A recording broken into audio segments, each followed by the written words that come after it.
алайкум бинандагони азиз, барномаи имрӯзро оғоз менамоем ва бароятон сарҳати муҳимтарин ахбори рӯзро пешкаш менамоям. Нуриддин Маҳкамов вакили мудофиъ гуруснанишинӣ эълон кард. Баҳром Холназаров роҳбари сиёсати консулгарии Тоҷикистон шуд. пешвои миллат унвони ҷадиди раис ҷумҳури Тоҷикистон. Русия нерӯҳои ҳарбияшро аз Кӯлоб бемувофиқа ба ҳукумати Тоҷикистон берун кардааст. Тоҷикистон ва Қирғизистон дар масъалаи марзӣ ба тавофуқ наздик мешаванд. Андоз дар Тоҷикистон аз азимтаринҳо дар ҷаҳон аст. нархи фурӯши доллар аз 7 сомонӣ гузашт. тибқи иттилои манбаи ҳогон, Нуриддин Маҳкамов вакили дифои аъзои боздоштшудаи ҳизби мамнӯъэълоншудаи Наҳзати Исломии Тоҷикистон дар боздоштгоҳ гуруснанишинӣ эълон кардааст. Бар асоси ин манбаъ Маҳкамов бо иқдоми худ эътирози худро нисбат ба боздошти вай ва низ манъу аз дидор ва мулоқот ба бастагон ва наздиконаш иброз медорад.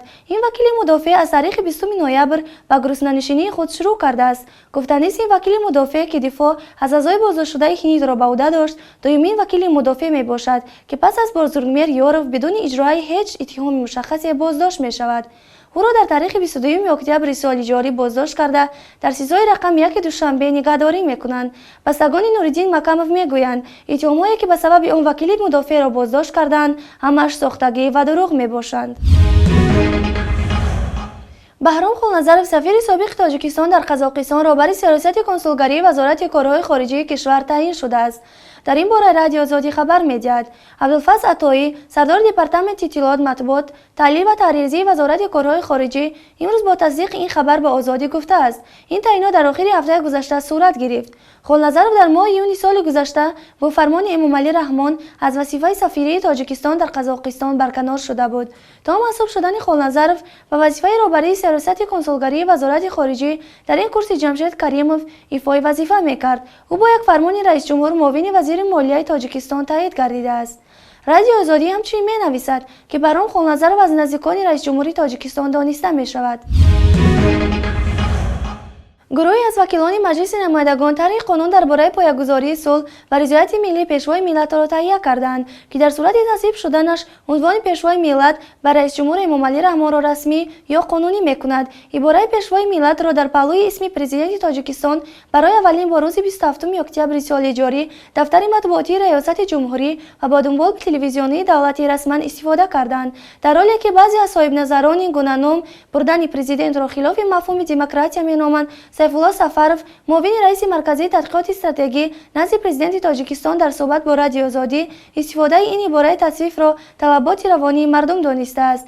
пешниҳоди додани унвони расмии пешвои миллат ба Эмомалӣ Раҳмон моҳи апрели соли ҷорӣ аз сӯи Носир Солимӣ, раҳбари Донишгоҳи давлатии омӯзгорӣ, ва Холмуҳаммад Самӣ, декани факултаи равобити байналхалқии Донишгоҳи миллии Тоҷикистон сурат гирифта буд. Эмомалӣ Раҳмон, ки аз соли 1992 боз зимоми қудратро дар даст дорад, бар асоси Қонуни асосии Тоҷикистони демократӣ ва ҳуқуқбунёд президент ё раис ҷумҳур номида мешавад. аммо дар маҳфил ва ҷаласаву дидорҳояш бо мардум пештар ӯро ба унвонҳои ҷаноби олӣ ва гоҳе дигар сарвари давлат ва ё падари миллат низ хитоб мекунанд.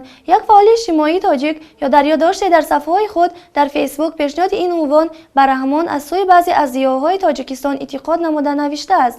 баҳс миёни зиёёни тоҷик дар имрӯзҳо низ шудааст ки Эмомалӣ Раҳмон раис ҷумҳури кишвар ба унвони пешвои миллат хонда шавад ё хайр. иддаи мувофиқанд ва иддаи ҳам ба мухолифат бархостаанд. вазъи мувофиқон ки рӯшан аст, инон ки зоҳиран дағдағаи дигар бар сар надоранд, чанд рӯзи дигар барои Раҳмон унвонҳои дигаре ҳам пайдо хоҳанд кард. чӣ медонем, шояд фардо унвонҳое чун Аълоҳазрат ва ё Шоҳаншоҳ ва аз ин қобил унвонҳои пуртамтароқ аз сӯи инон барои раис ҷумҳур пешниҳод шавад.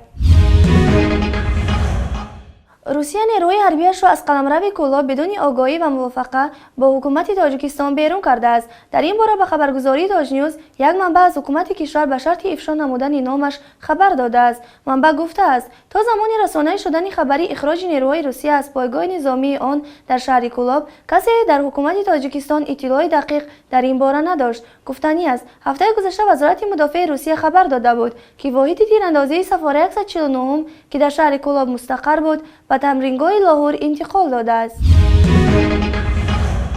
تاجیکستان و قرقیزستان در مسئله مرزی با توافق نزدیک می‌شوند. در ملاقات نوبتی هیئت‌های دولتی گفت و شنود تاجیکستان و قرقیزستان در مسئله علامتگذاری در مرزها که روزهای 19 و 20 نوامبر در شهر بیشکک دایر شد، لایحه سازشنامه تاجیکستان و قرقیزستان آماده گردید که قلمرو دو کشور را در امتداد 519 و 19 کیلومتر مرز مشترک مشخص می‌کند. طبق گزارش خبرگزاری تاجنیوز، عظیم ابراهیم، معاون سروزیر تاجیکستان و رهبر هیئت دولتی تاجیکستان در مذاکرات با قرقیزستان گفته است معین نمودند و از نگاه حقوقی به رسمیت درآوردن مرز دولتی یک مسئله خیلی مهم است که باید بالاخره راه حل خود را یابد. امروز نمی‌توان این مسئله مهم را به فردا و پس فردا گذاشت. نامعینی در خط مرز به ساکنان ناحیه‌های نزدیک مرزی برای یک زندگی با شرافانه و باثبات خلل می‌رساند.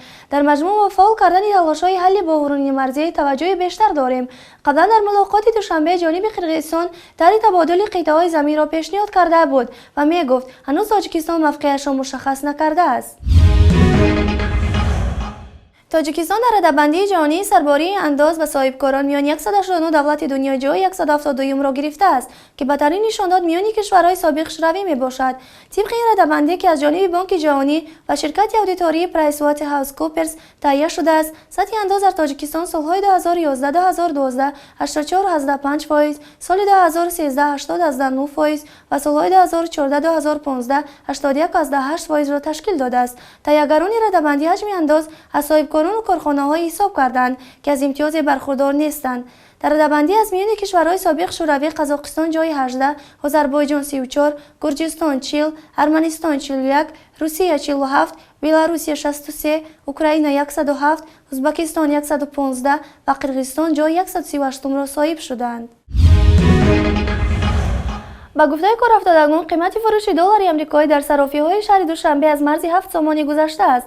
چند کارافتاده که روز 23 نوامبر با رادیو آزادی صحبت کردند گفتند که صرافان حالا یک دلار را با قیمتی از 6 سامانی 95 درم تا 7 سامانی می‌خرند. یک کارافتاده دیگر که برای خریداری منزلی 9 دلار خریده است گفته است دلار را از صرافی‌ها با نرخ 7 سامانی و 3 درم خریده است. این در حالی است که در نرخنامه آویخته صرافی‌ها در شهر دوشنبه نرخ یک دلار آمریکایی از 6 سامانی و 70 تا 6 سامانی و 80 درم نشان داده شده است و اما بانک ملی تاجیکستان نیاز مسئولی تنظیم رشته بانکداری و بازار اسعاری این کشور قرب رسمی دلار در مقابل سامانی پول ملی تاجیکستان را برای روز 23 نوامبر 6 سامانی و 67 درم مقرر کرده است. معامله‌های بانکی با دلار در این روز باید طبق همین قرب رسمی انجام شوند. اقتصاددان‌های کاهشی قرب سامانی را بیش از همه نتیجه تاثیر بحرانی اقتصادی در روسیه می‌دانند که باعث به حساب دلار بیش از 40% کاهش یافتن حجم پول‌های انتقالی مهاجران تاجیک از روسیه به تاجیکستان شد. مسئولان بانک ملی می‌گویند بیش از 90% این پول با روبل روسی فرستاده می‌شود و به حساب روبل حجم پول‌های انتقالی کم نشده است. ولی از بس که در یک سال اخیر قرب دلار در مقابل دلار و یورو تقریبا 2 مراتب پایین رفت، فشار آن به قرب سامانی هم مشاهده می شود. قرب دلار در مقابل سامانی از ماه سپتامبر سال 2014 به این طرف از 5 سامانی و 15 درم تا اینک 7 سامانی یعنی بیش از 30% بالا رفته است. اینک به مرز 7 سامانی عبور کردن قرب دلار نشان می‌دهد که این همه قله‌های قبلا فتح کرده دلار آمریکا در بازار اسعار تاجیکستان ایستگاه نهایی نبوده است.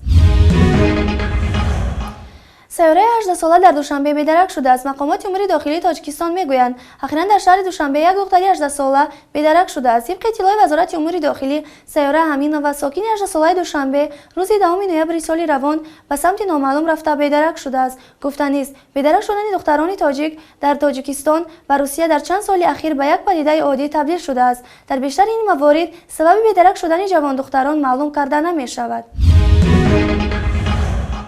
مرکز زلزله‌شناسی تاجیکستان میگوید که شب گذشته زمین‌لرزه 2 درجه ریختر قلمرو کشور را لرزاند. به اطلاع این منبع، مرکز اساسی زلزله در 327 کیلومتری جنوب شرقی دوشنبه در حدود افغانستان بوده 5 درجه را تشکیل داده است. این در حالی است که سازمان زلزله‌شناسی آمریکا اقتدار زمین‌لرزه ساعت 11:17 شب 22 و 23 نوامبر را 59 درجه ریختر گفته است. گفتنی است این زمین‌لرزه تقریبا یک ماه بعد از زمین‌لرزه شدید 26 اکتبر در تاجیکستان رخ داد که هرچند به تلفات جانی گذشت اما خسارات زیادی از خود باقی گذاشت.